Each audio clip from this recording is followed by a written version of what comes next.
Big black clouds up there, a little hint of blue sky,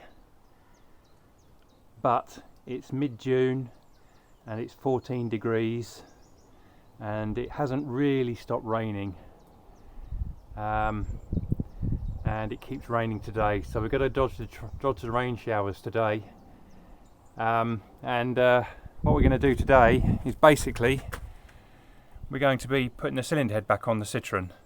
But before I do that, I need to clean the tops of the pistons where the valves have contacted with the piston heads. So let me show you what I'm talking about. And what I want to do basically is to take off the dented area where the valve hit the pistons. It's kicked up a bit of aluminium, the pistons being aluminium and soft, and the valves being hard. It's made a dent in the piston and displaced some material, and I just want to get those off. It's on all 4 cylinders. There's 1 and 4. I've masked them off already just to keep out any dirt and grit that I'm going to make so that it doesn't get down the side of the pistons and the cylinders bores. But I want those nice and smooth on the top, just so I don't create any hot spots in the engine. Possibly, I might be wrong, but because it's not going to run that hot, but it's not a race engine or anything daft like that, but you don't really want to have any premature burning of the piston, and a little hot spot like that may cause that. So I'm going to get those nice and smooth down, and I'm going to attack them with the Dremel in a moment, and then I'll do 3 and 2.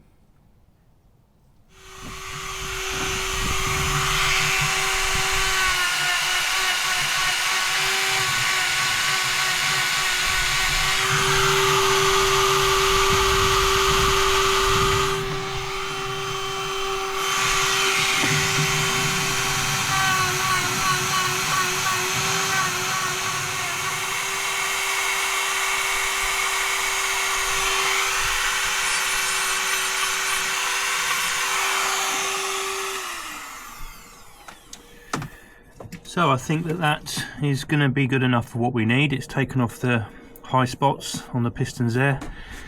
So next job is to get the cylinder head on.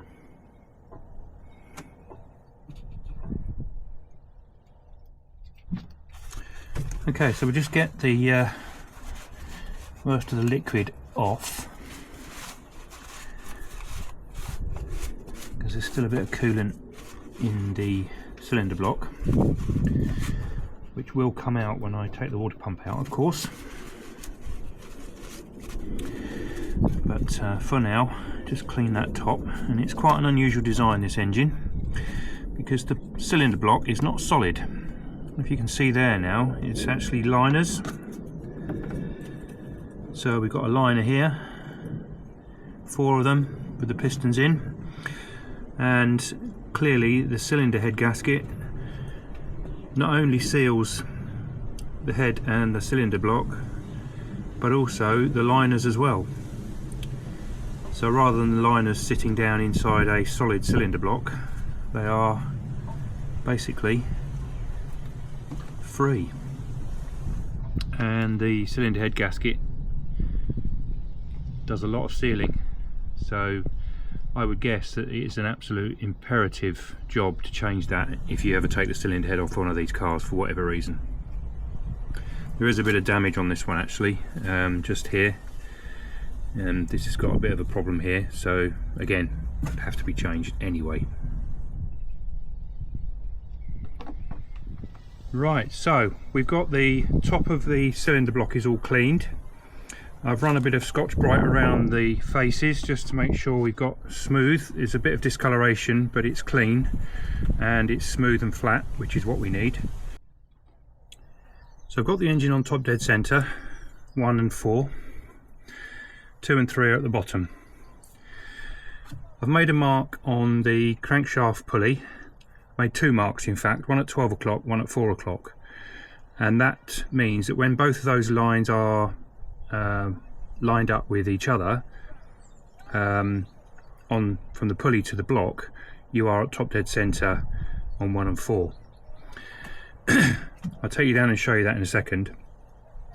Now if you put the cylinder head on at this point without the camshaft timed in any way, your chances are you are going to push the valves back into the cylinders, okay, and it's not going to tighten down properly because they are not going to be in the correct place. So there's 2 ways of doing this if you think about it. One way is to mark the pulley as I've done, and then lower the pistons, just turn the engine a little bit so the pistons are down the cylinders a little way, and then the valves can't come into contact with the pistons when you tighten the rocker shaft down and the head down. The other way is to set the camshaft at the right time before you fit the head, and then the valves will be in more or less the right place for clearing the pistons with it left at top dead center. So there's 2 ways of doing it, okay.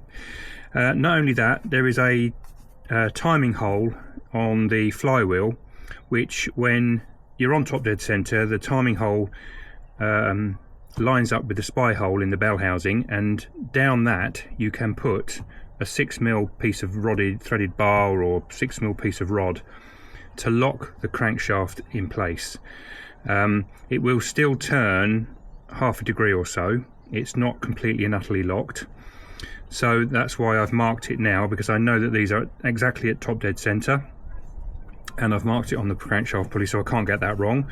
But your double check of your hole in the flywheel is a good way of checking that you are correctly on top dead center. Right, I'm just going to fit on, first of all, I'm just going to fit on the head gasket, top to the front edge there, facing upwards. It says top, and it goes over these 2 dowels. Can't get that wrong, it's perfectly fine as that is. I'm just going to put a bit of oil around the cylinder bores just to help a little bit of the seal when we come to start it up later.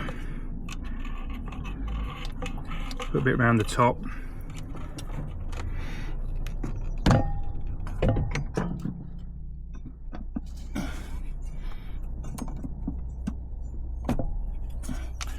And the cylinder head should locate on those dowels, the same place as the cylinder head gasket. And the next thing is to put in the head bolts. Now these are new head bolts. Specifies that on the data sheet, that you always must put new bolts in because they always stretch when you do them down tight. And because we're using the degree method of tightening the torque to the correct setting, we need to make sure that these bolts are not going to stretch any more than they already have. So you always fit new bolts. The tightening sequence is number 1 in the middle at the back. And I'm just going to go down finger tight to begin with, just to seat the rocker shaft nicely so that it doesn't deform in any way. And we have to tighten in a sequence so that we don't bend either the rocker shaft or the cylinder head. The cylinder head is only aluminium. It's easily damaged, so we have to go a bit careful with it.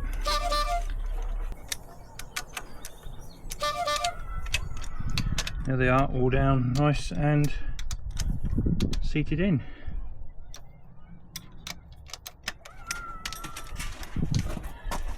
So the initial torque setting is 20 Newton meters, and if I just, it's literally just off the bottom of the scale on this one here, and 20 there.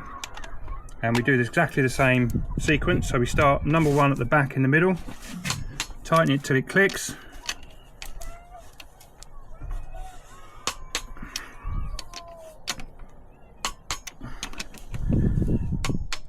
and you only need to do 1 click. You don't need to go too mad, because if you keep clicking and clicking and clicking, you're effectively, every time you do it, you're tightening it just that little bit more, and it's no longer accurate.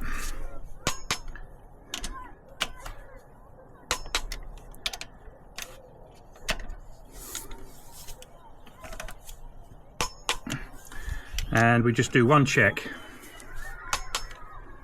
So don't pull it anymore, just click it.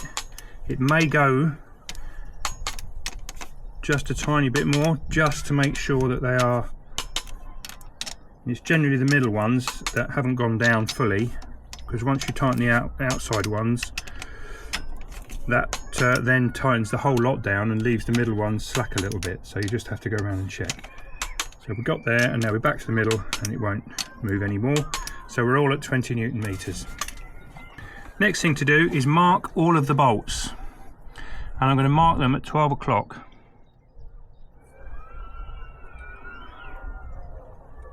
And what we need to do now is we need to turn the bolt 120 degrees. So from 12 o'clock we need to go to somewhere around about 4 o'clock.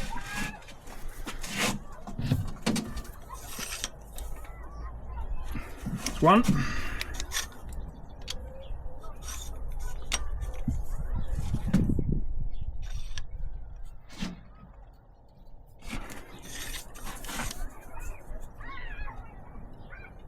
Two.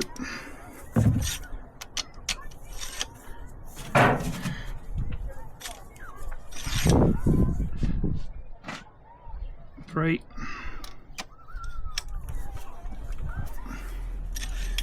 Okay, so that's the 10 done, and if you look, you can see that all the white marks are about pointing at 4 o'clock. That one may be a little bit too far over actually, but that's about as good as you can do without an accurate torque angle gauge. And then the next step is to do it all again and bring them around another 120 degrees.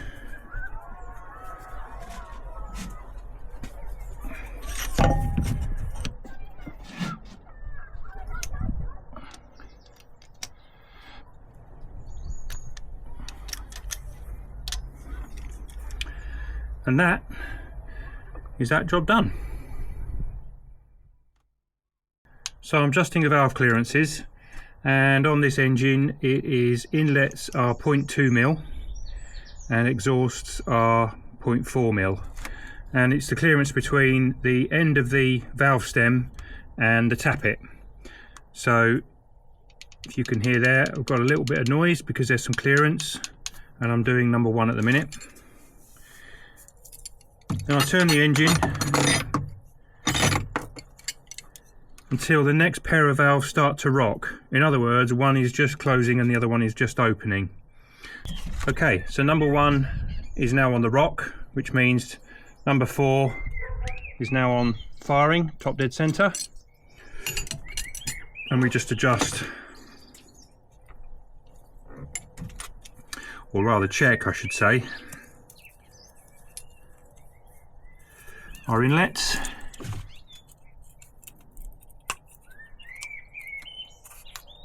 And you're looking for a nice sliding fit with the feeler gauge, which we've got there, so we don't need to adjust that one. That is good. And I'll just find my 0.4 for the exhaust.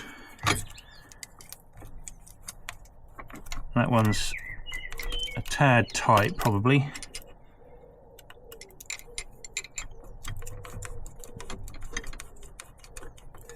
I'm just going to slacken that one off a tad.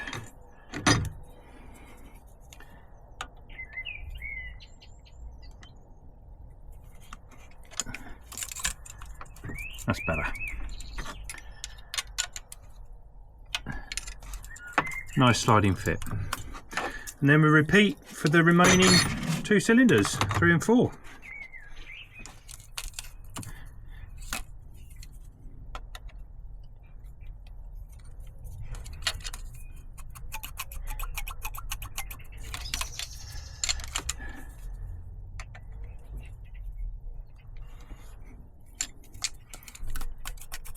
There we go. And there we are, valve clearance is done.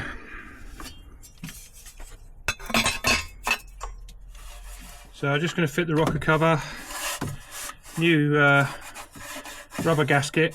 It basically it's like a window seal really, clips over the edge of the rocker cover like that. There's a lip which it clips round. Spacers and the plate on the top, and then it's just a case of getting that to fit down. All we have to do now is reassemble exhaust manifold, thermostat housing, spark packs, all the pipes and plugs, put on the alternator belt and see if it will work.